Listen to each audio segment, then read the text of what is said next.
Alright, welcome to Key to the Game, episode 7, and today I got a special guest, a dude that I watched grow up. His pops is like one of my OGs, man. We got Odum, Lil BG, whatever nicknames you got, man. Just Mo, man, Mo. Alright, man. Don't forget to like, subscribe, comment, man. Thank you, man. I appreciate all the fans. We just gonna jump right into it, Mo. You can let the people know where you from, how you got into basketball and everything. I'm from, I just really say New York. Like, I grew up in like Harlem and the Bronx. Mm-hmm. My mom lived in the Bronx on Jackson Ave, so I grew up most like my young age there to like my early teenagers, and then I got to like 8th grade. My house had caught on fire, so I ended up moving to Harlem with my grandmother. And I just started chilling on the east side in Johnson Project, so I was just over there a lot, and I just always know my dad also on 149th, so I just say New York, so I don't really want to say Harlem and the Bronx, so I just say New York. So you got that dog in you from everywhere. Yeah, right. Alright, yeah. Alright. So let the people know how you got into basketball, how you started. I personally I watched you grow up, but let the people know. Just my dad, he put the ball in my hand like probably when I was a baby. I always had like a love for basketball. I just always loved basketball, and that's just what it was. I don't know if you ever seen your father play? Yeah, I seen him play before. Yeah, I used to watch your pops play when I was young. He used to come to Barracks. Your pops was real good. Yeah, I used to, when I come play with y'all when I was younger, remember I used to sit on the floor on the basketball, watch y'all play because I couldn't get on the court. Yeah, I really watched you get it out the mud, man. I remember we was in a barbershop, and you had a game in Rucker, and you set the alarm on my clock because you like, yo, come to my game. And me outside drinking and shit, I still ain't make it, but yeah. I made up for it, man. I've been to your games and Unlimited and shit, man. But we gonna get into that along in the interview. But I know you went to middle school and you was on the scene in middle school. Like, tell me about that. Yeah, middle school year. It's my 7th grade year. I was playing with the Gauchos. My 7th grade year, my 8th grade year, I played with the Gauchos, but like I was getting in trouble a lot, like in school, because I didn't really like school when I was younger, so I was getting in trouble in school. So my mom was gonna make me do 8th grade over if I kept getting in trouble. She was gonna make me get left back. So I like got my stuff together, and I just started taking basketball and life more serious after she said she was gonna leave me back on purpose. I think she was lying, but I got scared, so I got what I needed to get done. And you went to school with a dude by the name of B. Diddy. Yeah. That was one of your close friends, right? Yeah. Tell me about that relationship, because I know he passed away off a tragic gunshot accident. Yeah. So just tell me about you and his relationship. We was close. Like we went to the same middle school together, Mount Hall in the Bronx. He actually was the one to convince me to go to Mount Hall. Him and a coach by the name of Coach Garris, they had convinced me to go. They said like it was more like a basketball school other than the middle school I was in, and I was just kind of like being a follower. I didn't really want to be in the school I was at before, because I wasn't on the school team, and they were saying like if I go to their school, like I could be on the team. So it was just like a win-win situation, and I just got close to him like more and more as we was going to school together. Okay. Yeah. Did y'all play on the circuit together? Nah, he was older than me. Oh, you did. He was older than me. Yeah, he was older than me. Okay. So we only had 1 year, because I was in 7th grade, he was in 8th, so yeah, I went to high school the next year. So. Oh, okay. And how did his death affect you? It affected me bad, because like at that point I knew like it could happen to anybody. Yeah. Like being like like out at events and parties, so like it made me like not want to party. Like I'm not a partier. Made you tighten up. Yeah, I'm not a partier. I don't like to chill around a lot of people. Like I don't like to trust a lot of people. So it made me not want to just party. Like I don't like partying. And that's something I try to tell the young kids. Of course, Tyler from our block. Yeah. I had seen him one time, and he was walking with his friend. It was a late night. I was chilling outside. I think I was on like 132nd Street, and he was walking past, and he stopped, and he was chilling with me. And I'm like, yo, Tyler, I'm not letting you chill with me. I said, yo, I told him, God is my witness. You can ask things. I told him, I said, yo, if you and your man, y'all could call a female right now, I'll pay for y'all food and I'll pay for y'all Uber to go where I wanted to go. Yeah. He called the girl, and I gave him the money for the food and the Uber, and I'm like, yo, just get away from me. Y'all go. Y'all don't belong out here, man. Y'all kids, and y'all got a bright future. And I just try to tell the kids that, because certain accidents can happen like that. It may not be meant for you, but certain shit happen. Just being in the wrong crowds, or being around your friends. It might not be the wrong crowd. It could be a crossfire or whatnot. But That's a fact. no, that's the message I try to deliver to the young dudes. But yeah, I know you said you from the Bronx and Harlem, but high school you go to Jersey. Yeah. We made you go to Jersey. Cause remember, my house had caught on fire, so I was staying with my grandma while my mom was trying to get a new apartment. So she ended up getting an apartment out in Jersey. Okay. So that's when I went to school out in Jersey, and my freshman year, I didn't want to play. I ended up playing varsity, but I didn't want to play varsity. Like they forced me, cause I wanted to play freshman. All my friends that played basketball, they was playing on their freshman team. Nobody was playing varsity, so I'm like, I want to play freshman. So after that, they was like, my coach was just telling me like, you too good for freshman. I'm like, nah, like I don't want to play freshman. I don't know if I'm gonna play varsity. Like everybody returning, they like, all right, you could try freshman out. That's when I went to go try freshman out. It was too easy, but I still wanted to play freshman. Like I didn't want to play varsity. That's when they told me like you can't play freshman. Like you either go and play junior varsity or varsity. And I didn't want to play JV. Yeah. Like in New York, Catholic school, I played in Catholic school league. It's either you want to play freshman or varsity. Yeah, like I didn't want to play people not coming to see JV too much. At all, yeah. So it was either freshman or varsity. So they just said either JV or varsity. That's when they called my dad. Then my dad was telling them like he wanted to play freshman, but they was like, trust me. And then my dad trusted, and I ended up starting my freshman year. So you'll say that was a good decision? Yeah, that was a good decision. I remember seeing you in the papers. Yeah. Seeing you in the papers. I went to what was that, the state championship or the city championship? It was counties and states. Okay, yeah, I remember that. And you was putting on as a freshman, so I knew you was gonna have a big sophomore year. But I wanted to ask you, I know that your mom's moved to Jersey, so that's why you went to school in Jersey. But you never thought about going to school like in New York? None of the New York schools recruit you as far as like St. Ray's, the Cardinal Hazes? Nah, none of them really recruited me because like my grades wasn't like how like they wanted it to be. And all the PSAL schools was like recruiting me, but I didn't really want to go to PSAL. What schools was that? Wills. Wally. I was thinking about going to Wills though. Okay. And where's Wills at? Wills is like one. Oh, it's in Manhattan. Yeah, it's in Manhattan. It's like one something in Washington Heights. Oh, okay. It's about like Washington Heights, like 170 something in Washington Heights. I was gonna go there, but I ended up just staying in Jersey. Okay. And you do good your freshman year, but your sophomore year is like when you really show out. Like, tell us about that sophomore year. That sophomore year, everybody left. Like all the seniors, they left. So I was the only returner on varsity. Everybody from JV. My bad. Don't worry about it. Everybody from JV, they moved up. So I was like the leader at the time. So and on my team, it wasn't really like basketball players. It was just people that went to the school that was alright at basketball. So I just had to take on like the leader role, and my coach just gave me the green light, like do whatever you want, like just win games. So I was really trying to win games. So I was doing whatever it takes. Like if we needed 35 for the win, I was getting 35. 10 assists, I was getting 10 assists. Rebounding, I was rebounding.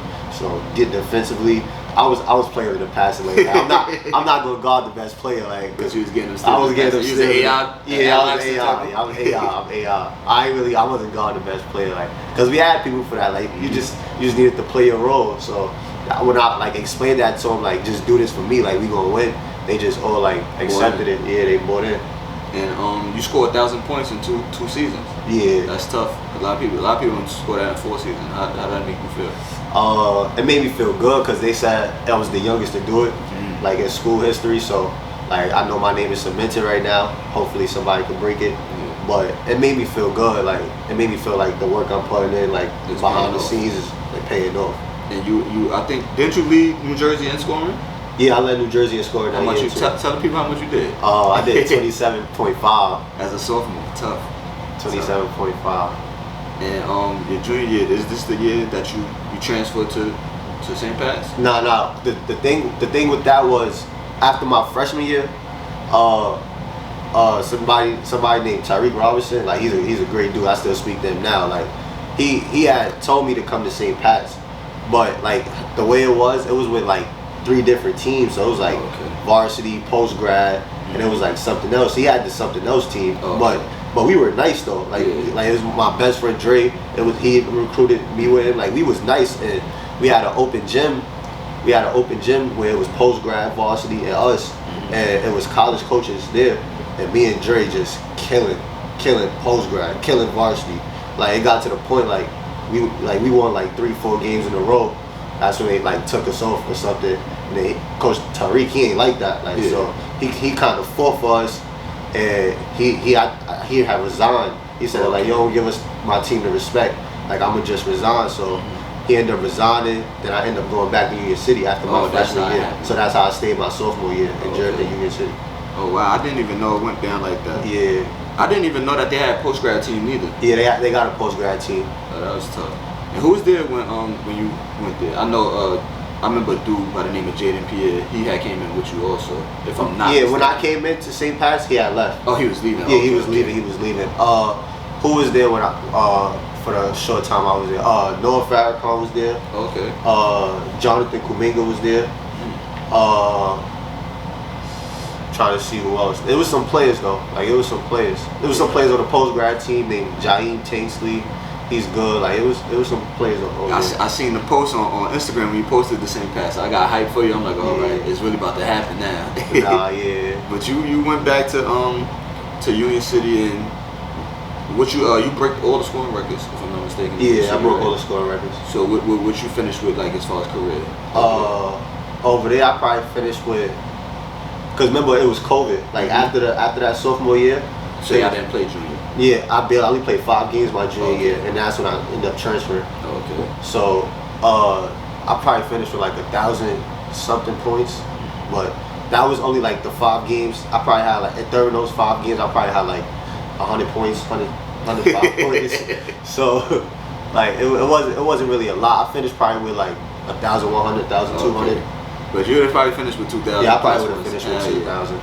And you transferred to West Oaks. But before going to West Oaks though, you gotta talk about that run y'all had with Riverside. Yeah, Coach Durham. You heard of Coach Durham? I'm familiar with Durham. Yeah, Coach Durham. He had hit me on Twitter, like we having an open run for UAA Riverside, and we need like the best players in the gym. So I'm like, all right, I'm coming off my sophomore year. No, I'm coming off my junior year. We had an okay season. We had an okay 5 games. We were supposed to play Hudson Catholic. We didn't play because of COVID. Then we ended up playing St. Peter's Prep. Mark Armstrong was on that team. Yeah, he's nice. Mark Armstrong is nice. Shout out to Mark Armstrong. Yeah, he's nice. So I had a good game against them. So my name was getting out there slowly. So he had hit me on Twitter and stuff saying what he said, and he was like, "Come through." So I ended up coming through. And I ended up doing my thing, and then he was telling me like how he wanted me to be the player on the team, like the point guard, like he wanted me to run the team and stuff. So I just trusted him. Like other teams hit me up, like PSA was hitting me up, Gaucho was hitting me up, but Durham was just like trust me. And then I also did my homework. I knew like he was a college coach before at top schools. Durham been on the scene since I was a little kid. Yeah, he one of them. So I knew he had the connection. So I was like, I'm gonna just trust him. And plus, nobody been talking about Riverside anyway, so it'll be good for me to put them back on the map. Yeah, I doubt you did more than put them back on the map, man. You got to go through that summer, man, because you took them to UAA chip. Yeah. That first session in Atlanta, we went, I think, 3-2. I think we went 3-2, but we had good wins. We had a win against Team Curry. Okay. And that game was packed. Let me ask you, was Khalid Forster on that team at the time? I have no idea. Caleb Forster? Caleb Forster. Yeah, he was on that team. Yeah, he was on that team. They was nice. We end up beating them by like 15, 17.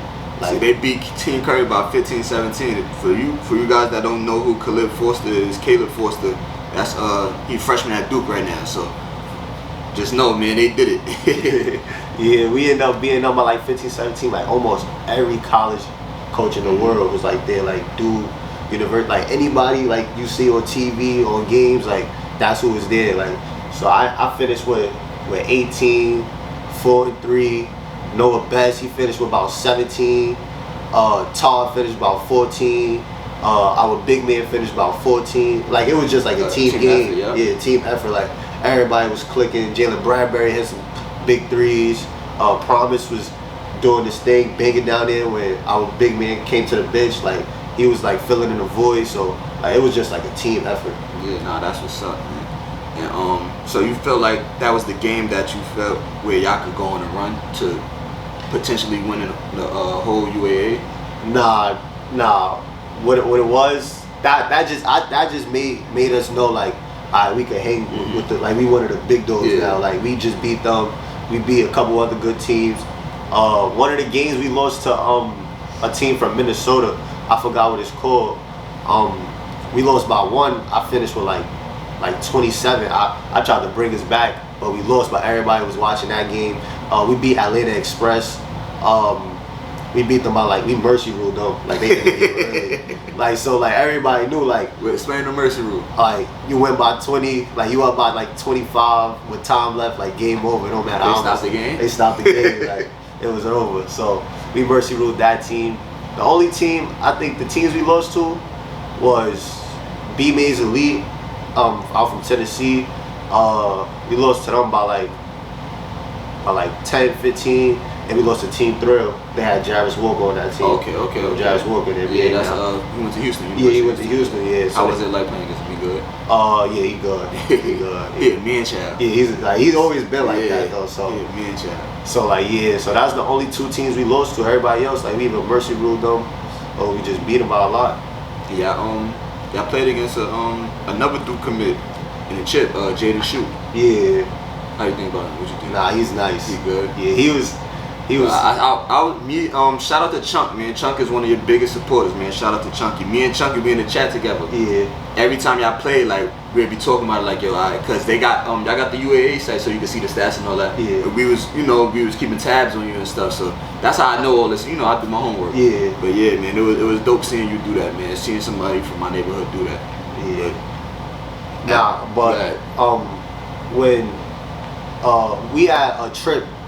We had a trip in Dallas on my birthday weekend, and I was a little big-headed. Like I was having all the good games. Like, I wasn't really having no big games. So, like me and Durham start arguing a lot. Like during my birthday weekend. So, the day of my birthday, I came off the bench. So and he knew it was my birthday. Yeah, I came off the bench and we lost by 20. We got mercy ruled.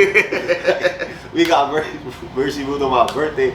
I'm like, what's going on? We went. I think we went 1-4 that weekend. Like we just had a bad weekend. Like me and Darren was headbutting. Like I was like being big headed. Like I was like, it don't really matter to me. Like you gonna have to play me. But he didn't play me. Like he was telling me come off the bench. Like that's a way to humble a kid, man. Yeah. Like these coaches, I love a coach like that because it's like it's not about winning. It's about teaching these kids how to, something that'll help them in the future. Right. So it's a humbling experience. Yeah, definitely. I love that. Like I wasn't mad at him. Like I wasn't mad at all. I was just mad we lost on my birthday. Like we lost by 20 on my birthday. I'd rather me not play and win than me lose by 20. So it was just after that, like we had to fix things up. Then that championship weekend, that was a good weekend. Like that put us on the map. That's when we went to the UAA finals. We played Wisconsin Elite. We beat them by 3. Mm-hmm. We beat them by 3. I hit the game with the free throws. Durham called the ISO for me, and I did a hezzy pull and he fouled me, and I missed. I hit the 3 straight free throws. Then they came down. They threw like a prayer shot and they missed. That's when we went to the Final Four, and we played Team Rio. That was with Jaden Pierre. They from Jersey. Yeah, Jaden Pierre, Ben Roy, David Major, Isaac was on that team. Like that was a good team. Like it was like up and down the whole game. We end up winning by like 4 or 5. I finished with about 19. Noah finished with about 17. Jalen finished with about 12. Jay Shane finished about like 11. Like everybody was just eating that game. Yeah, like most of our big wins is not like one person. It's all like everybody eat. Cause shout out to your peoples, man. Yeah. Shout out to them definitely, man. But go ahead. You can continue if you. But after we beat them, that's when we played Jaden Shunt that go to Duke now, and they just beat us. They beat y'all bad. Yeah, they beat us bad. Like, we didn't have no chance of winning. Like we had a chance like the first 5-10 minutes, but he wasn't missing. Like he was stepping past half, 1 dribble, 2 dribbles, pulling from 3, going in, and all of them was just making shots. And we just went away from what was working. You know, I went away from what was working. I started going 1-on-1. Or then once I started going 1-on-1, then it's like it get contagious. So and then we couldn't recover, so we ended up losing. But even though y'all lost, I think y'all had like a excellent summer because a lot of people probably doubted y'all. Yeah, definitely. A lot of people probably doubted y'all, and y'all made a name for yourself.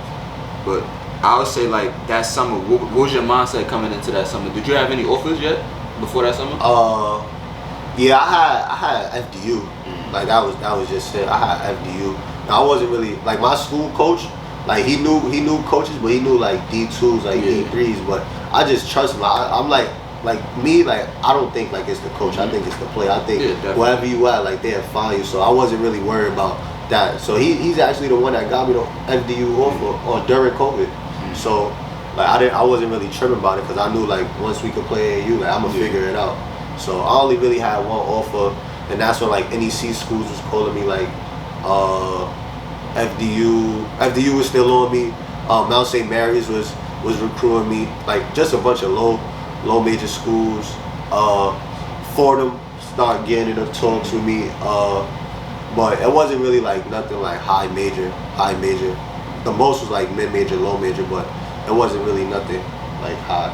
Yeah, what was your mindset coming into that summer? It was just like try to get kill everything. Yeah, try to kill everything. Like just trying to get a school like that you want to go to. Like that's what it was.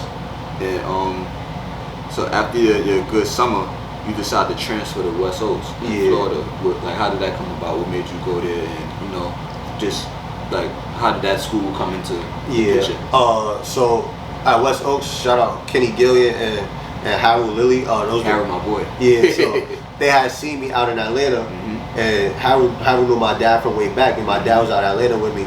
So he had seen my dad. He was telling him about West Oaks, and he was telling Kenny like I should come to the school down in Florida, but they didn't really speak about it until like after the summer was over. Not to cut you off. Yeah. Was it in the picture that you was gonna go to La Lamere at a point? No. Nah. All right, because I heard that it wasn't you. It was either you was going to West Oaks or you was going back to your old school. Yeah, I was either going to West Oaks or that. I wanted to go to OSL. Oh, okay. Yeah, but they said they needed a point guard. They said that they didn't think I was a point guard. They thought I was a scorer. Yeah, so things happen. We're gonna get into that. You know what I'm about to get into. But things happen. Speak about West Oaks.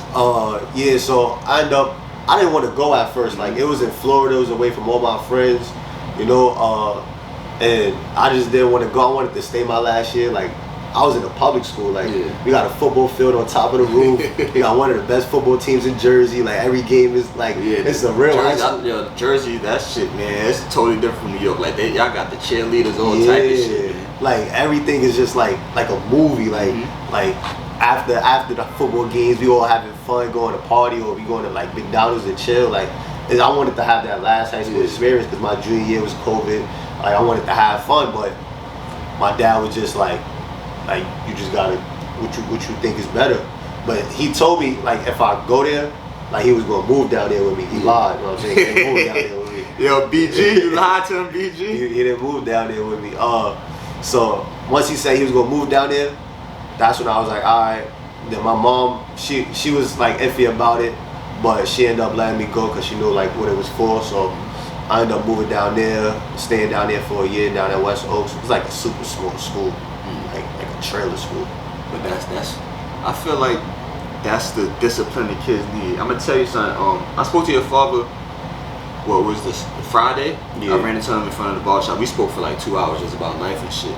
And I was asking him the same question. Like I asked him about you being in Cali. And he was like, he's already adjusted to it because he went to school in Florida. He's been away or whatever. He told me, why he wanted you to go away. Yeah. It comes back to the same thing we was talking about. This shit out here. Right. He didn't want you to get caught up in it. So, I'm like, yo, that was, I say like that's one of the best decisions that I think your parents made for you to send you down there to Florida. Yeah, definitely. I believe so too. Because I don't know what would have happened. Yeah, I mean, not saying negative could have happened. Something positive could have happened also, you feel me? But we know what happened from you going to West Oaks. We see where you at now. Yeah.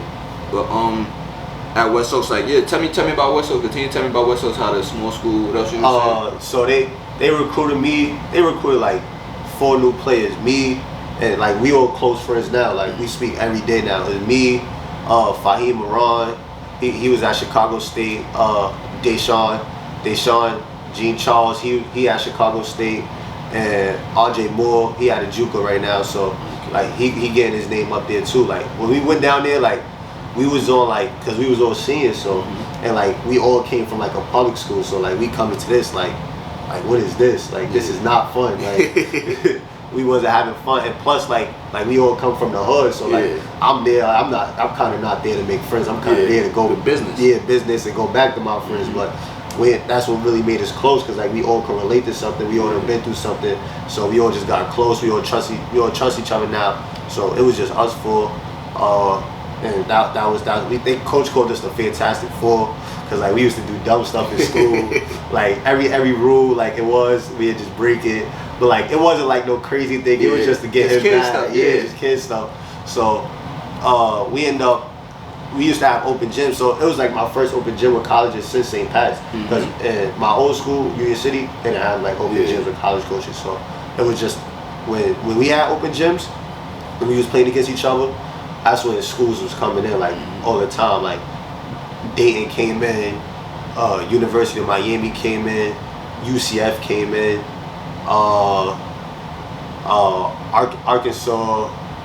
Arkansas something came Little in. Rock? Yeah, not Little Rock. Okay. It was something else, but they came in. I can't really remember them off the top. Like it was a lot of schools. Like Iona came in. We gonna get into that. Yeah. USF came in. Like a lot of schools from Florida came in. Fordham came in. Okay. Chicago State came in. Missouri came in. Yeah, I remember Missouri coming in. But it was way more schools than that though. And it's at that time where you like, alright, this shit could really happen. Yeah, like that's when I knew. That's when you like, alright, let me focus on this. Yeah, because when they was coming in, like I was killing in the open runs, cause like we was all D1 players. Like the whole team was like the starting 5 was D1 players. Then we had like juniors and sophomores that was gonna go D1 too. So like it was just like high level basketball. Like so we was playing hard, and we all competitive. So we all talking trash and stuff. Like and coach, he cared, but he don't care. Like he let it go to a certain extent. Like if we start disrespecting each other to a certain point, like he don't like it. Like he like calm it down. But like we had talk trash and stuff. Like call each other whack, tell each other they not good. But everybody know like still sharp and still. Yeah, like. So that's what it was. But that's when I knew like, yeah, like I could go somewhere. And so y'all have a league out there in Florida, right? Yeah. But I know y'all played in the grind session. Yeah. Grind session. And y'all went to the chip. Yeah, we went to the chip. I keep losing the chip. You gonna get you one though. But tell me about that game against OSL, because it come full circle. That game against OSL. I got the funny thing I'm into. I got the he was like an assistant on it, my man Snoop. I got his interview coming up next. Yeah, word. I'm asking about that too. Yeah. But I seen the stats and stuff. You did some shit to OSL. That's why I said come full circle, because they didn't want you because they felt that you was more of a 2 guard than a point guard, and then you pooped out to ass. Tell us about that. Nah, for that whole grind session playoff thing that was in Phoenix, like we had lost in this SIAA championship. So like we didn't play basketball like as a team. Like everybody, like once we lost in the chip, everybody was focused on going back home. Like I was focused on going back home. Everybody was focused on going back home. Like we was like, we don't even gotta go to grind session. Like to be honest, like we was telling like the coach like yo, you could cancel that. Like we don't even gotta go to grind session. Man, grind session with Paulo motherfucking Banchero was playing it. Was Tata Washington. That shit's a big league now, man. Yeah, it was big. It's definitely big. But we was like, yo, I'm ready to go home. He was like, nah, like it's already booked, and we didn't play in it like the months before because we were supposed to go one time, but it was like a snowstorm out there, like where we was landing at, so they just canceled the flight. So that was like our first time. We ended up getting the 9th seed. We played Minnesota Prep. This is our first game back. We didn't play as a team, nothing. We end up winning by 1. My teammate Grace, he get the steal. He go for the layup. He get blocked. I go for the recovery. I get reverse layup. We go up by 1. I seen them taking the ball off, so I catch a cramp, like I fake a cramp, so they can stop the play. So I'm yelling, so they end up stopping the play. That's when I started like sub me out, like I said, yo, put the best defenders in the game, like, so sub me out, like I already got a cramp, sub me out, I'm not gonna get a stop, just put Josh in the game. So he ended up putting Josh in the game. Josh ended up guarding their best player for the game winner. He played great defense, they missed. We ended up advancing to the next round, and that was our only close game. The next game, that game I had 21, 5-5. The next game I had 30. We won by like 20 that game. I had 30. Then we won. Then we beat them. I had 30, 37-5, and then we played in the final four. I had 27, 5-5. So which game was OSL? OSL was the chip game. Chip game. Yeah. Y'all lost them. Yeah. I thought y'all beat them. Nah, we beat them. We beat them. We lost to them in the chip. We played them. It was like we was up. Like we was up in there the whole game. Like we started off like 18-5, 19-6, like around that. Like to me, they crawled back, and it was just like an up and down game. I finished with 33-7 that game. I was going to shoot the game winner, but when we got the rebound, we was down 1. I'm pushing the break. Next thing you know, it's 3 people on me. So I just passed the ball, and my teammate, I threw it like a little too late, so he just had to chuck it up. Then we ended up losing. Then that's what it was. Did you think that that game you proved yourself to that coach? You show him like? Nah, they been new. They've been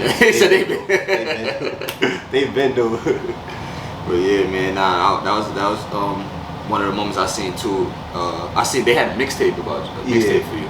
I seen the mixtape. I'm like, yo, damn, Mo, killing them straight off a skill, cause I've been telling you this since you was a kid. Like, yo, get in the weight room. You don't fuck with that weight room. That shit is heavy. Like you like AI shit, man. I don't fuck with the weights. Man, this shit's too heavy. You know, that shit's definitely heavy. But I'm starting to get in the weight room now, like, cause I'm trying to dedicate myself really to basketball. So I'm trying to get my body right. I'm trying to eat better. So that's what I've been going. This shit is I'm gonna tell you something, Mo.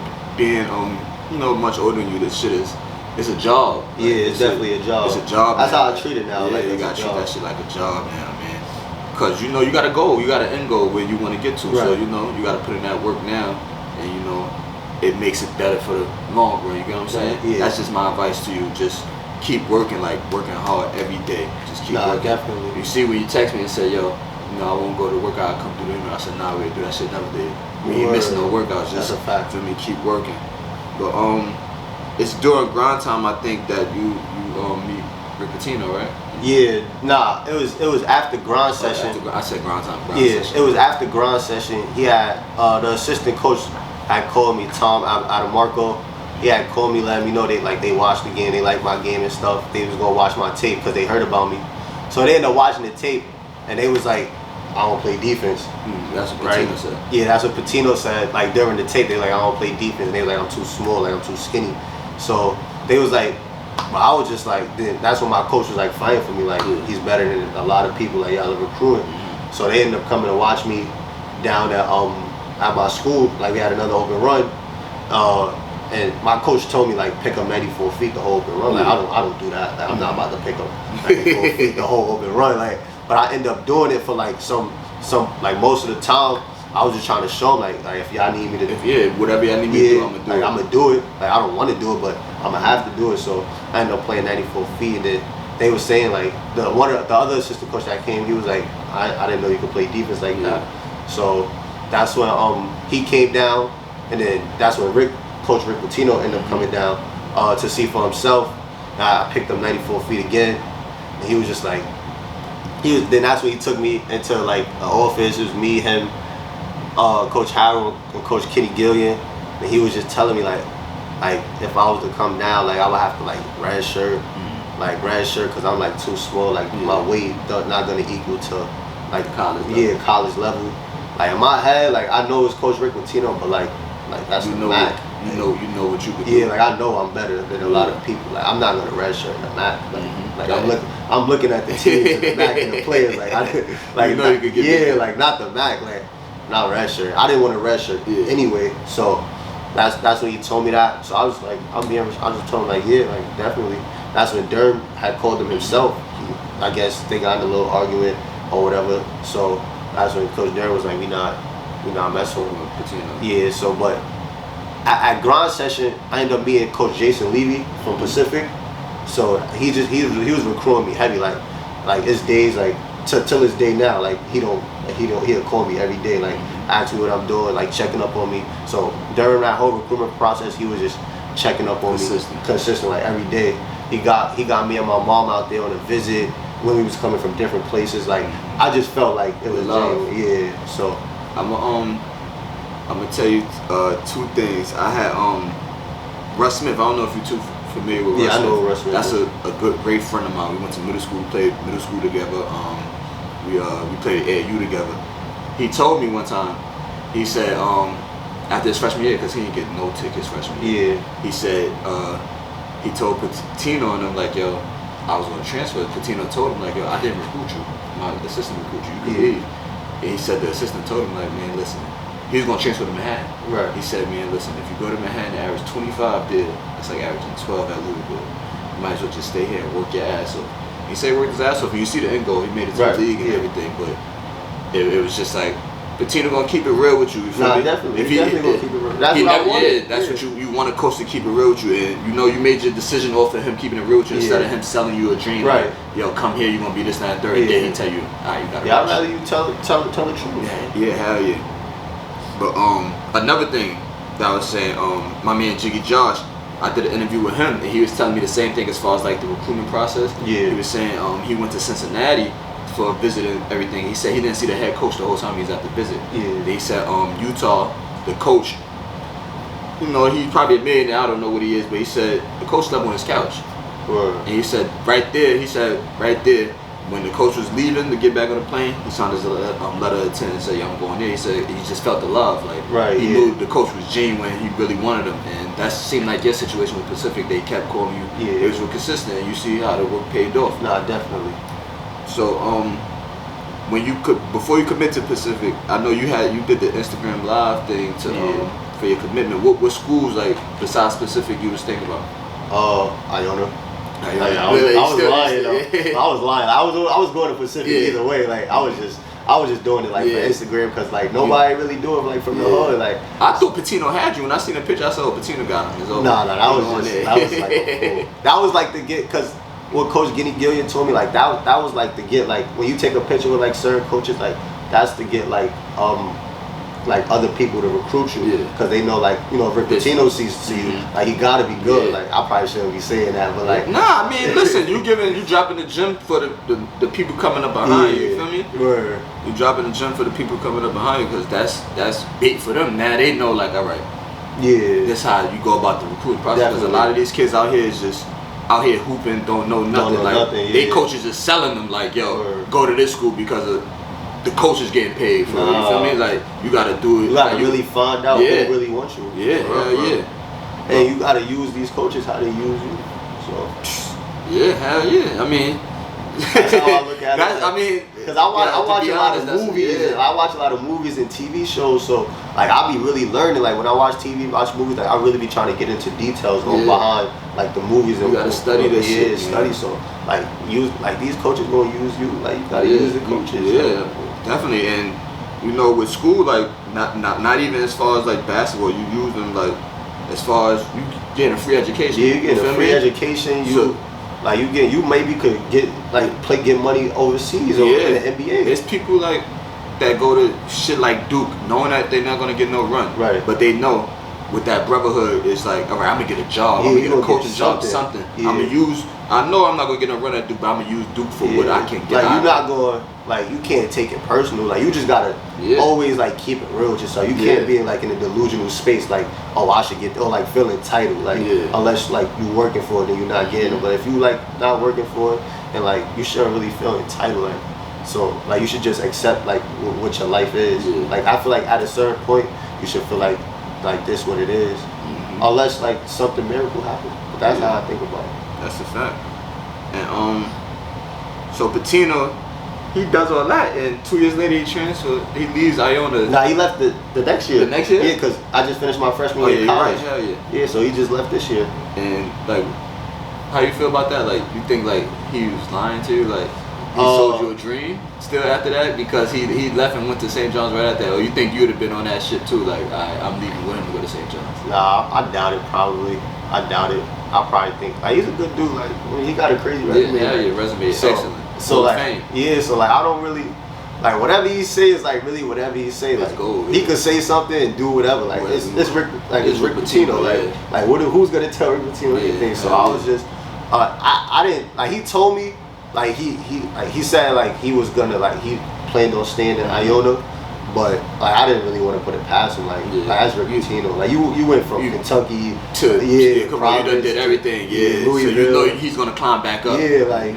And plus everything that was going on with him, like it all died down, like. And I wanted to play for Rick Pitino just off the resume, like this Rick Pitino, like everybody gonna be proud I play for Rick Pitino. Hell yeah, what I told you when I seen the picture, I said Rick got him. Yeah, hell yeah, like so I wanted to play for Rick Pitino, but sometimes like I just be knowing like when it's not the right, like not the right move. Go where you gonna play at. Yeah, just go where you gonna play at. So he had told me he planned on staying, but I didn't really want to put it past him. Plus, he was telling me I was going to redshirt. So, like, if I redshirt in the MAC, like, how I'm going to go to a bigger school? You got to prove yourself. That don't really make no sense. Yeah. Like, so, it just, like, overall, it just wasn't the right move for me. Like, if I would have went, that was, like, me being, like, a groupie. Like, me just doing it for, like, Instagram. I wasn't doing it for myself. Like, me going to play Rick Pitino, knowing I'm not going to play, knowing I got a redshirt.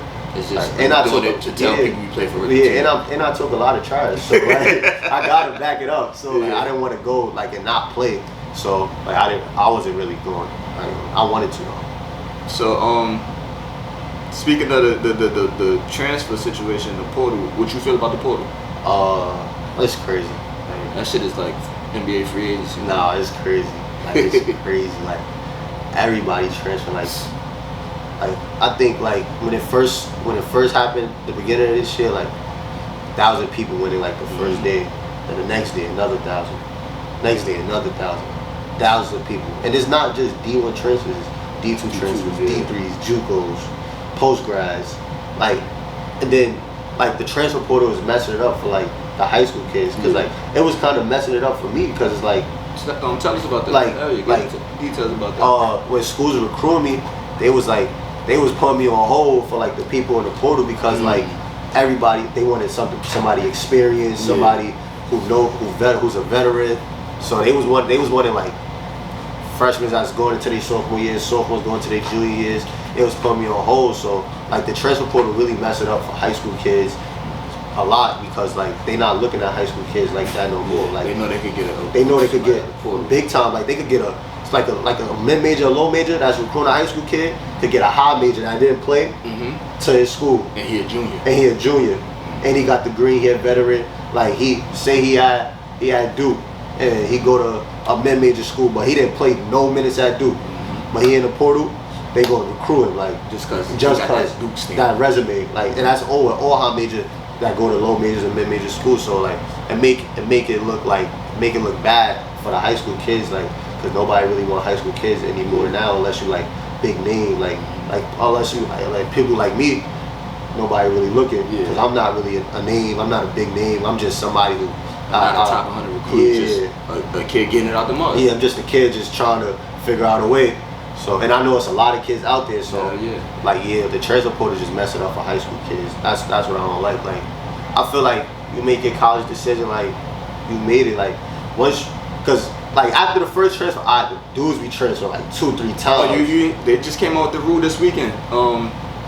If you transfer the second time transfers, they gotta sit out unless it's like a medical. Yeah, unless you get like a waiver. But like 2-3 time transfers. Like even like the transfers now, like some people be transferring for like NILs. Like they don't even be transferring to like play basketball. They just want that money. They just want the money. Like people just be transferring to transfer, like that's messing up the high school kids. I don't like that because I was in that situation. So I know how that feel to be like advocate for that. Yeah, like, I know how I feel to be like what you mean waiting to see if like older dude is coming and I'm right here, like you know what I'm saying? So I don't really like the transfer portal like that. And you had a pretty good freshman year, or maybe a freshman. Yeah. The transfer portal, people was reaching out to you. Nah, people wasn't reaching out to me directly, but they was reaching out to like people that's around me. Around you? Yeah, but I never really thought about going to the transfer. Like you said, you sticking with the people who was loyal to you. Yeah, like that didn't come across my mind. Like even when I wasn't playing, like my first 2 months, like I wasn't getting no run. So like even when I wasn't playing, like I knew why I wasn't playing. So I just had to figure it out. Like once I figured it out, I'm gonna be good. So like me transfer was like never like a thought.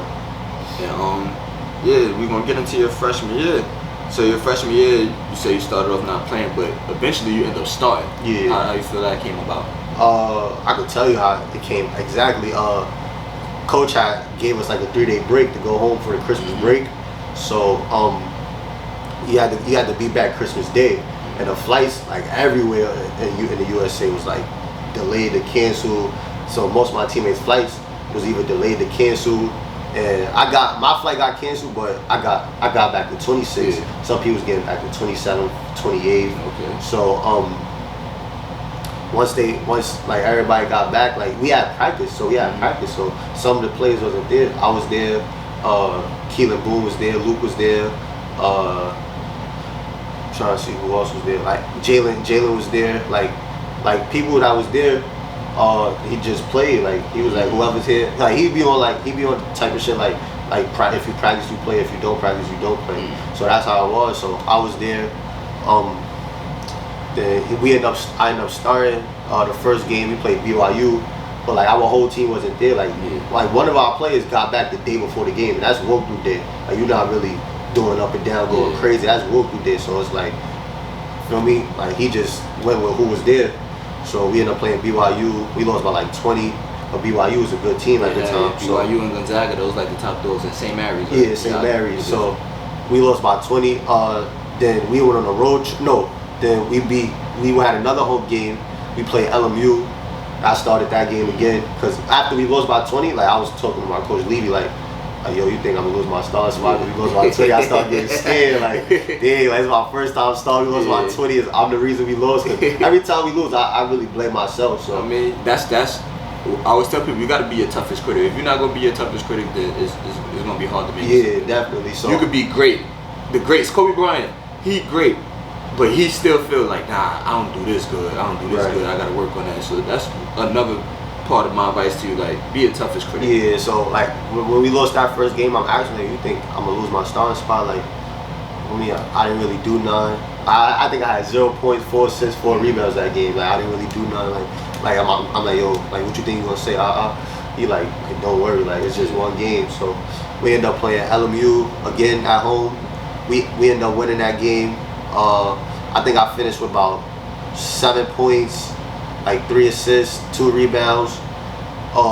Then we went on a road trip. We played San Diego, then we played Pepperdine. San Diego, I had 9 points, 10 assists. And then Pepperdine, I had 11 points, 4 assists, 4 rebounds. And that's when that game, our leading scorer, like Keelan, he was off that game. So like, I'm like the point guard, so I'm looking for everybody. I don't really be looking to score like my freshman year. I was looking to score because we had the best shooter in the country, literally. Like the statistics, the best shooter. Yeah, like he shot like literally, like he shot like 50-something% from the 3. Yeah, that's cool. Yeah, so like and over like 5-6 attempts a game.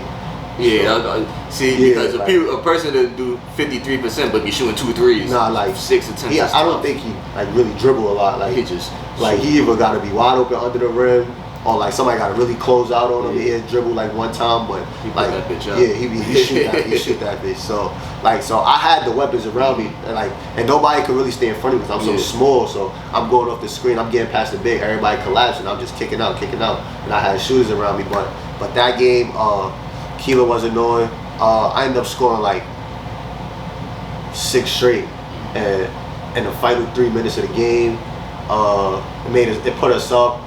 Ended up getting a clutch steal. We was up by like 2. Coach called the ISO for me, like time running down. I missed. We got the offensive rebound. He called another ISO. I missed again. That's where I think I passed it to something, and then they fouled. Then my teammate hit the free throws. And I'm like, then they called the timeout. I'm pissed off. I missed the shot. Like He like, if you still mad, like you could sit down. Like that's when I'm like, I'm you gotta have short-term memory. Yeah, like short-term memory. I was just pissed. Like I missed. Like he was like, but if you mad, like don't even worry about it. Just sit down. Like you don't have to play. But him knowing like I'm getting ISOs like that, like I trust. Like that showed the confidence. Yeah, that showed. Yeah, that instilled confidence in you. Right. You think that's the game that solidified your starting spot? Like, all right, now I'm here. Nah, nothing really solidified starting spot. No matter what you do. Like great answer, man. That's a great answer. Nothing really solidified. He the type like it don't matter like what it is. Like if you're not doing what you're supposed to do at all times, like it could go from high to low fast, or it could go from low to high fast. And that's a message to the people coming behind you, the kids coming behind you. Like nothing is solidified, man. Don't get comfortable. I always tell people, get comfortable being uncomfortable. For real. You get comfortable being uncomfortable. Don't ever get comfortable, man. Just you gotta keep working because there's always somebody coming behind you. It's a motherfucker on the bench that's like this. I want that spot. Yeah. I was just on that bench. Exactly. And you like, yo, I can't wait to get my shot. I can't wait to get in. Like once I get my shot, I'm not giving it up. Like, exactly. Somebody could not, I don't have to give it up. Somebody could take it. Yeah. You know just from a motherfucker not working hard. Right. Just for me like bullshitting. So I always think like nothing solidified. No matter what I do, I could go out and get 43 straight times. Like, if I'm not doing it the next 3 games, I could my ass could be on the bench. So that's how I really think about it like that. And I just wanted to speak on something because, like you said, a lot of people were saying you wasn't a point guard. Yeah. But you finished like I can't say the exact, but what like top 10 in the nation in assist to turnover ratio or some shit like that. I was number 4 in the nation. That was conference assists per. Assists per. Yeah, I was assists per. I was at 9.8 per 40 minutes a game. Okay. Yeah, so I was at 9.8. So I was number 4 in the nation at that. My assist to turnover ratio this year was 108 assists to I think 37 turnovers. That's great. Like 30 or 38 turnovers. Yeah, that's good. And that's a freshman doing that. And I ain't played my I don't know. I played like my first 2 months, but but I was like, like one game I'll play 10 minutes, one game I won't play at all. So like maybe I wasn't really turning the ball because I was scared to turn him up. Because like when I was playing like the first 2 months, he was just like any little mistake, like you out. Like I'm like, what's going on? Like I can't. I got you scared to shoot the ball. Yeah, I can't cough. Like I can't cough. Like I think I turned the ball over one time. I came off a screen. The ref called the carry.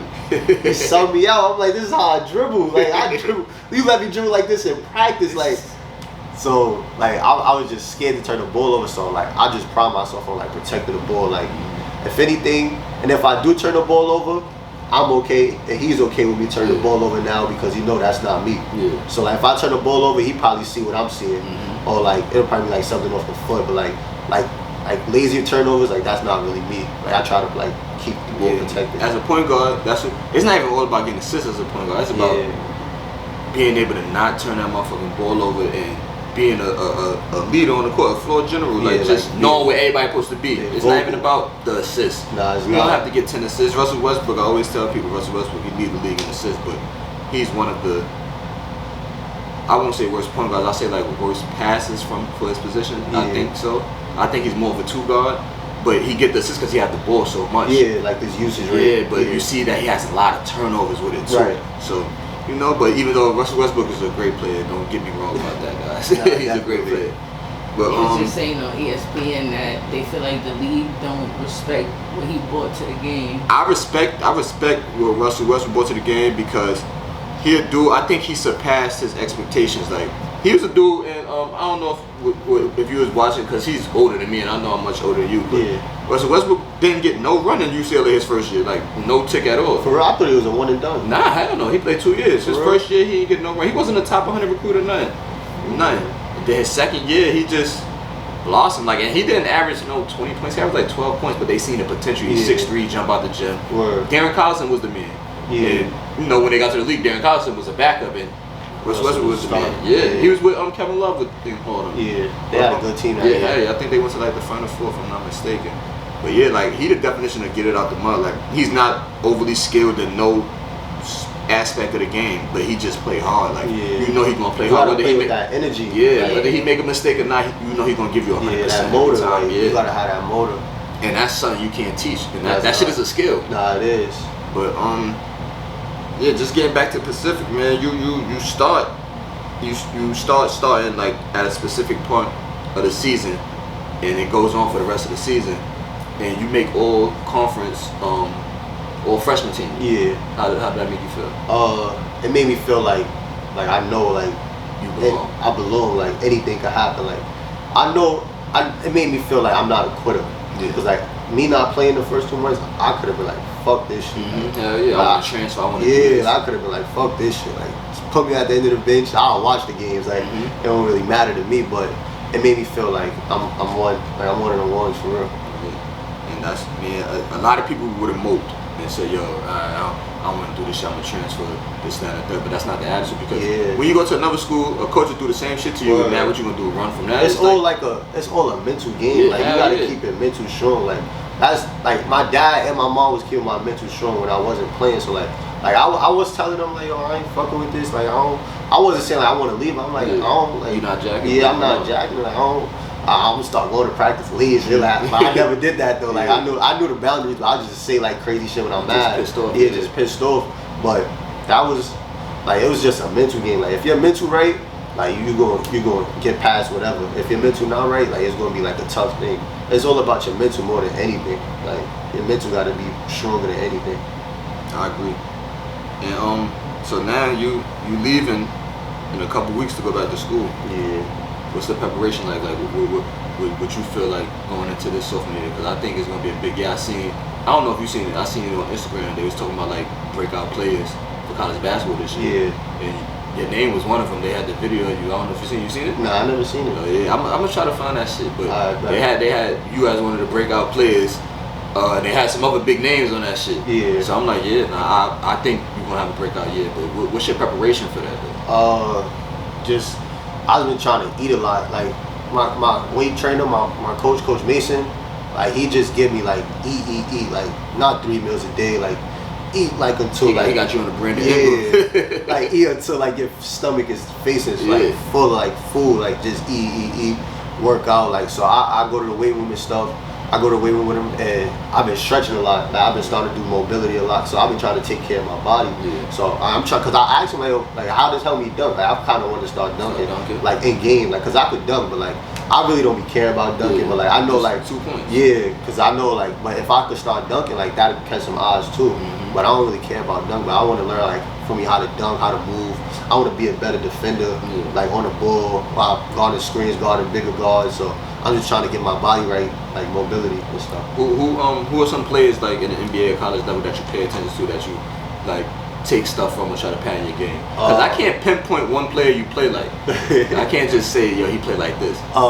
NBA, I watch a lot of like the new players. I don't really, cause everybody. I cut you off, Mo. Yeah. One person just came in my head, but you probably don't know him. He way older than me, Quincy Doobie.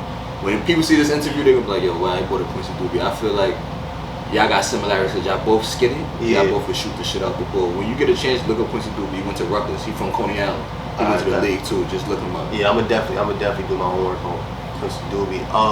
But like the new players, I watch like because my role is different in school, so I'm trying to like take what I'm watching and add it to my game because of my role. Like I'm a facilitator, score second, so I watch a lot of like Tyus Jones.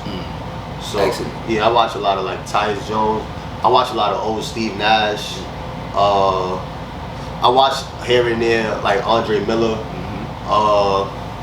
Just like the smart players, because like I'm not super strong, I'm not super fast. Use your IQ. Yeah, you gotta use like your smart. So like I'm looking at high IQ players. Tyus Jones and Trey Jones. Yeah, I'm a Duke fan, so I watch them, and I'm like, them. Like I said, they don't get 1,000 assists, but they don't turn the ball over. Yeah, they don't turn the ball over. You're not gonna take it from them. They're not gonna make mistakes. That's why I watch a lot of like smart players. Like I watch the players that I'm the same size as, like 6'2", 6'1". You can't watch no motherfucking LeBron and LeBron my favorite player, but it's like I'm not gonna do the shit that I'm not. So I'm not watching nobody I can't do. Like I'll watch it like, oh that's cool, but like when I really want to like study and really take stuff to add it to my game, that's why I watch like the smart players and stuff. Chris Paul, watch a lot of Chris Paul. Trying to see who else. Yeah, that's really it. Steve Nash, Chris Paul, Andre Miller, Tyus Jones, Trey Jones. College level, I watch a lot of Tiger Campbell. I like him. I seen him in I remember I went to EYBL. This was like Cole Anthony freshman year of high school. He was going to his sophomore year. Yeah. And they had EYBL in Brooklyn. I Right. just went. I'm a basketball junkie. Like, Yeah. I just went. Me and Tank. We just went to watch all the sessions, and I seen Tiger King playing. I'm like, yo, who is this dude? He was going to La Lumiere. Yeah. That's what it's called, right? La Yeah, Lumiere, La something like Lumiere, that. something So, like that. and I'm watching. I'm like, yo, damn, he tough, and he a little dude, but he Yeah. just smart as Yeah. him. I think he's gonna be in for a big year. Nah, definitely. I watch a lot of. I watch Zakai Ziegler from Tennessee. Oh yeah, he tough. Yeah, OSL. he went to OSL. Yeah, I watch him too. You know, he's small just like me, but like he got that dog. So I be like wondering like how he play. Like I seen like how he play like the conference. Like he play like he the biggest dude out there. So Yeah, that's like that's how hard over height, man. Hell yeah, hard so over height. like I watch him a lot. Yo, you caught 24 steals last season? Yeah. That's crazy. Yeah, I led the team in steals, but I don't really like defense like that. Yeah, nah, man. This year, man, you gotta lock in. Yeah, I gotta man. lock in, You so- gonna put that weight on, man. You gotta Nah, lock word. in, man.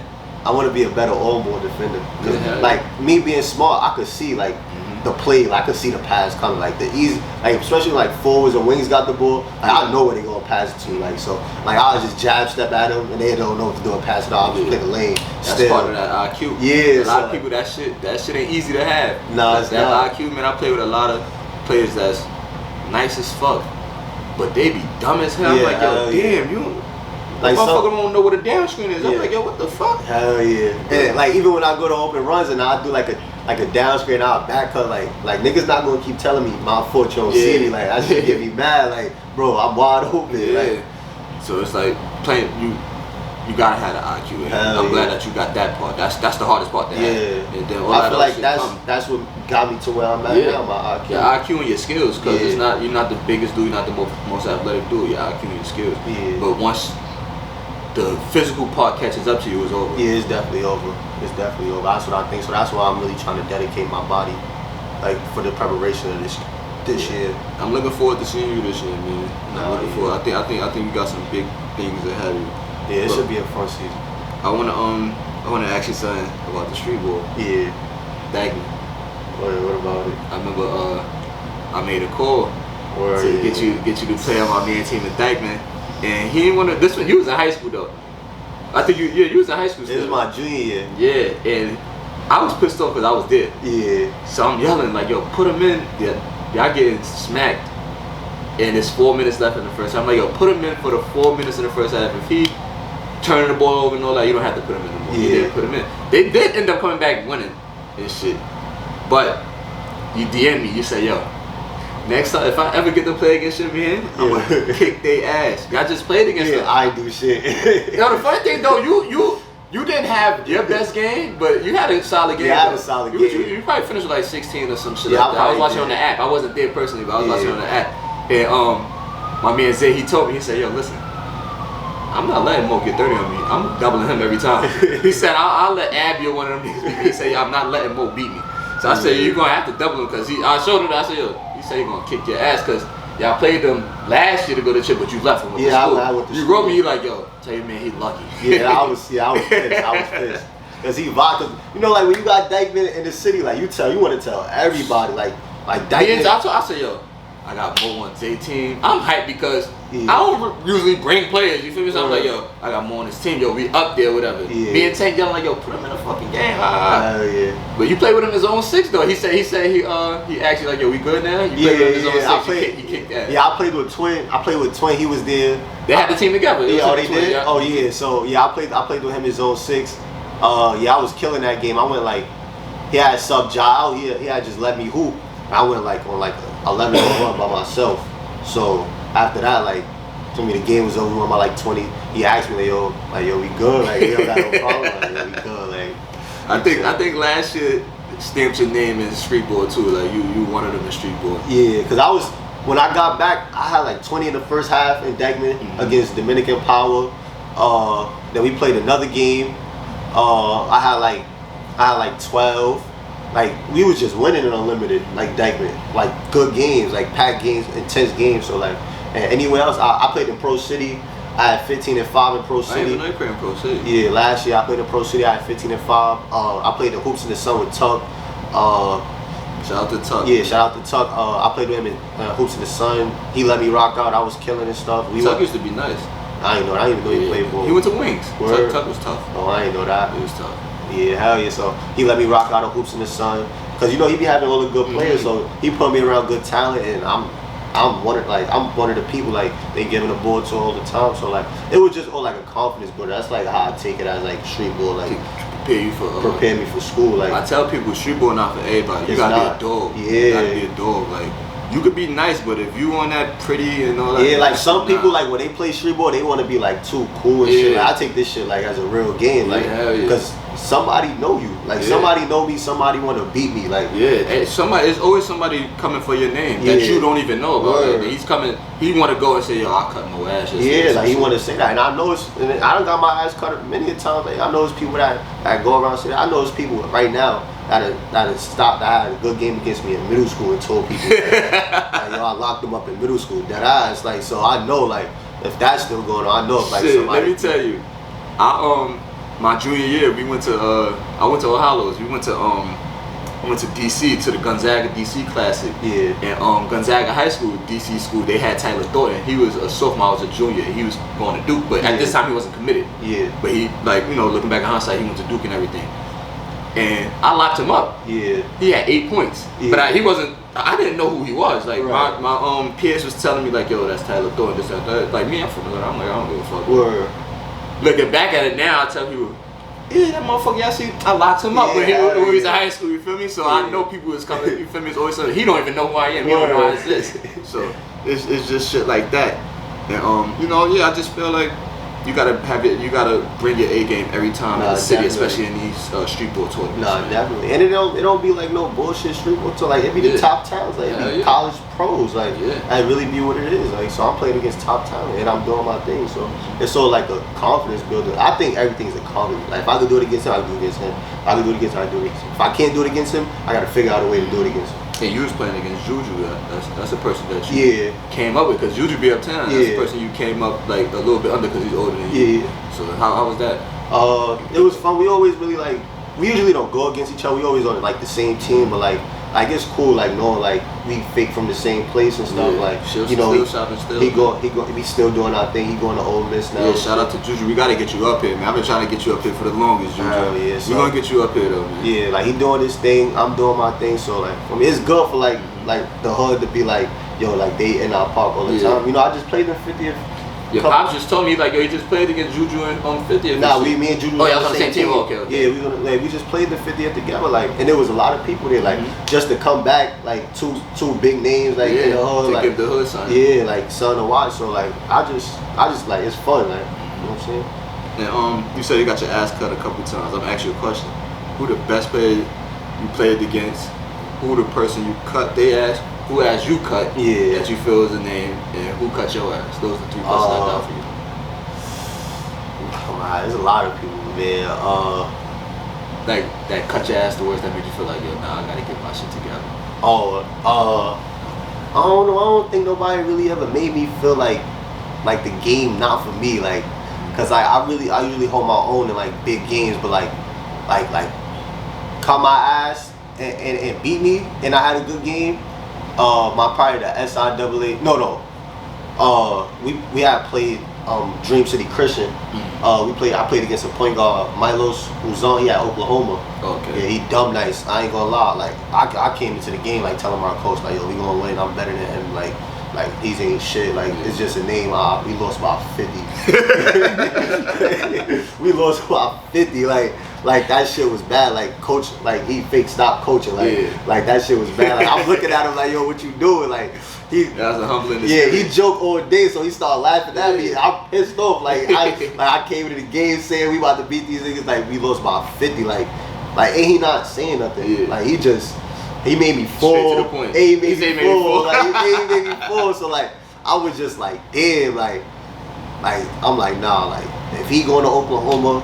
Like imagine the people in the ACC, imagine the people in Big Ten or the SEC or the WCC, Pac-12, Mountain West, like them mid-major, high-major leagues. Like I'm playing against him, like every day, like every game. So it's like, damn, like he just showed me like this shit ain't no joke. Like shit ain't no joke. This shit ain't no joke. So like he come my ass like he ain't come my ass because they won by 50, but like like that was the matchup I was looking forward to, and he just showed me like we not in the same boat at all. Like he's like I could say like he showed me like why he better than me. You know what I'm saying at that time.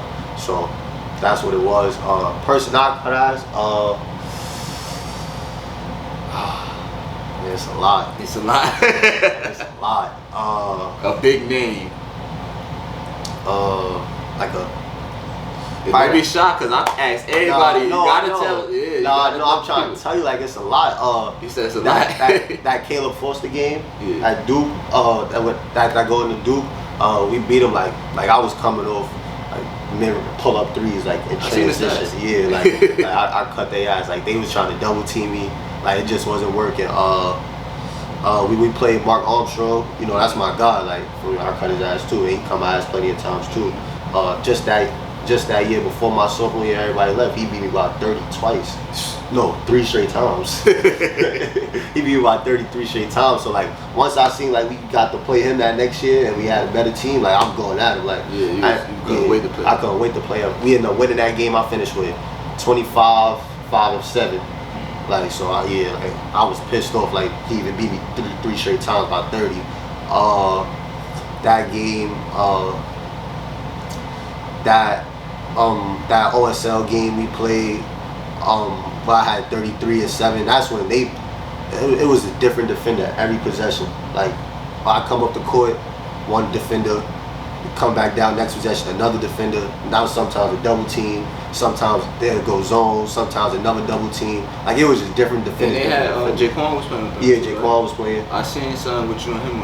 I said together. Yeah, went crazy. Yeah, we went crazy. We lost in the chip too. I gotta get a chip. Go get that conference chip. I only got one championship. That's my freshman year of high school. Like I just keep going to the chip and losing. Like, and I hate losing, so I keep getting to the chip and losing. I gotta figure out a way to win the chip. But hell yeah, Caleb Foster, Mark Armstrong, Jaden Pierre, that Team Rio game.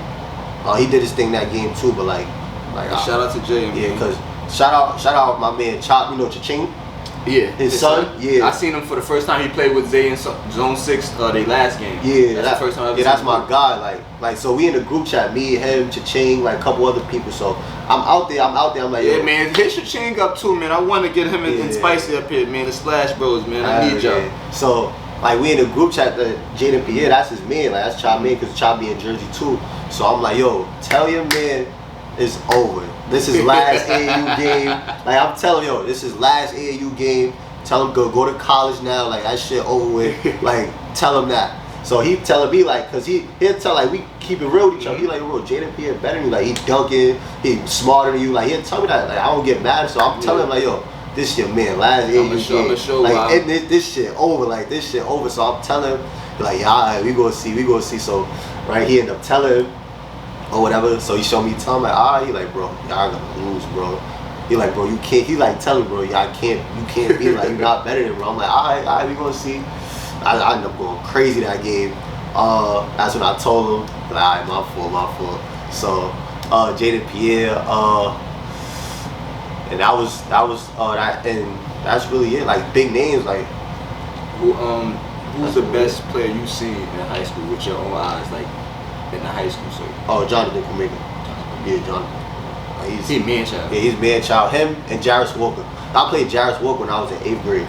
Like he almost dunked on my team. Like, in 8th grade, like what he is now, that's what he was in 8th grade. Like that's crazy. Like you 6'8". He's standing next to motherfuckers in the league and he making them look like and we're the same age. Like this is crazy. It's crazy. Jarris, I'm 32. I'm big for my Jarris Walker man-child. Like right? he was like that in 8th grade, like 6'8", 2 something. He gotta be about 240, rock solid. And plus, he probably lost the body fat. Yeah, as I said, that NBA is crazy. Rock solid. Yeah, so the NBA, the diet they probably put him on is like just straight muscle. Like he's strong as hell. Like yeah, so it's probably Jarris Walker and Jonathan Kuminga. I probably seen. Before we get out of here, it's a question I ask everybody. It's basically, what's your key to the game? That's that's the theme of this podcast. And when I ask you what's your key to the game, it's just like, what's some advice that you'll give to the youth coming up behind you, your younger self, that'll help you be better in the future, or just some motivation or anything that you want to give to the youth is like really like don't worry about what people say about you, like, cause it was a lot of people, like, I didn't play AAU my freshman or sophomore year, like, you played 1 year. I only played 1 year AAU, like, when people was telling me like street ball not going like get you to school and shit, but I wasn't really listening to them, like, I just wanted to play basketball, like, I didn't really care about that shit till like my junior year, so I was just trying to like get record, like, wherever I was getting it out, no matter what tournament, so everybody was telling me like street ball not it, but I ended up making it work, so I just tell everybody like, don't like worry about what people think about you. Like, yeah, go your own route. Like, you gonna know what it is when you put the work in. Like, they not putting the work in with you. They don't know what's going on. They don't see you in the gym. They don't see you at the weight room. They don't see you nowhere. They just see what you can show on Instagram. So it don't really matter like what they say. At the end of the day, if something go wrong with you, they not gonna help. Something go good with you, they gonna clap. So that's what it is. Like, nobody here to save you. So just worry about what you gotta do. Alright. That's a wrap, man. Mo, I appreciate you for coming up here, my brother. Thank you, man. Yeah. Episode 7, man. That's a wrap.